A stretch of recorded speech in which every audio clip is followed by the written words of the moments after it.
మార్క్ఫెడ్ ద్వారా ఎరువుల సరఫరా పెంచాలని రాష్ట్ర ప్రభుత్వం నిర్ణయించింది. రాష్ట్రానికి సరఫరా అవుతున్న మొత్తం ఎరువుల్లో మార్క్ఫెడ్ కు 50%, ప్రైవేట్ వ్యాపారులకు 50% కేటాయిస్తున్నారు. ఇక నుంచి మార్క్ఫెడ్ కు 70%, ప్రైవేట్ వ్యాపారులకు 30% చొప్పున ఇచ్చేలా చర్యలు చేపట్టింది. వ్యవసాయేతర అవసరాలకు యూరియా వినియోగిస్తే కేసులు నమోదు చేయాలని ప్రభుత్వం జిల్లా కలెక్టర్లను ఆదేశించింది. ఢిల్లీ పర్యటనలో ఉన్న సీఎం చంద్రబాబు ఎరువుల లభ్యతపై శుక్రవారం అధికారులతో సమీక్షించారు. మరోవైపు క్షేత్రస్థాయి కొరత, అధిక ధరలపై మంత్రి అచ్చెన్న నేతృత్వంలో ఉన్నత స్థాయి సమీక్ష జరిగింది.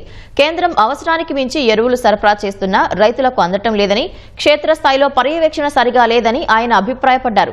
సమీక్షలో పలు నిర్ణయాలు తీసుకున్నారు. వ్యవసాయేతర అవసరాలకు యూరియా మళ్లించడంపై గట్టి నిఘా పెట్టాలని అధికారులను ఆదేశించారు. ఎప్పటికప్పుడు పోలీస్, రెవెన్యూ, పరిశ్రమల శాఖల ఆధ్వర్యంలో తనిఖీలు చేయాలన్నారు.